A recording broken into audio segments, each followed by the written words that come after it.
Pleading for safety tonight, the push coming from bus drivers all over the Bay Area after a passenger stabbed and killed this HART bus operator right there. And now ABC Action News reporter Heather Lee shows us how his death shook other drivers and the change they are now demanding.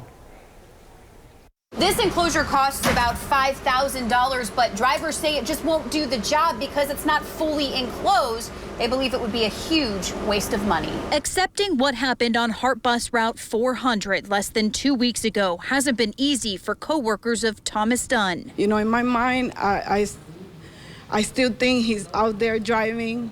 The only thing is that I haven't received his calls that I used to get. Police say a passenger stabbed Dunn in the neck while he was still behind the wheel, a nightmare scenario that is haunting bus drivers across the nation. We are afraid. We are, because we don't have security. One reason dozens of bus drivers and union members were showing up today demanding action.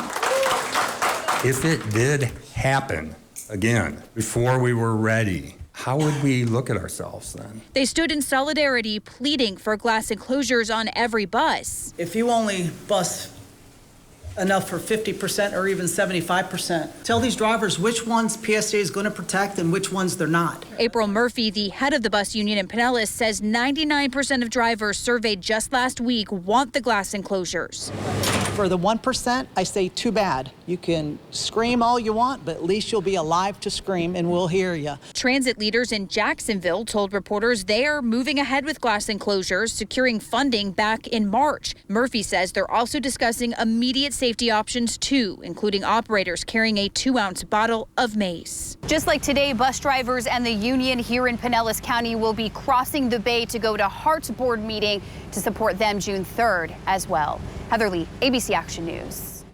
Meanwhile, HART telling us they've been working out their own safety changes since the start of this year. And starting June 1st, they're adding new HD cameras to buses. Someone from a control center can actually watch those feeds in real time. They're also adding more armed guards at some drop-off points.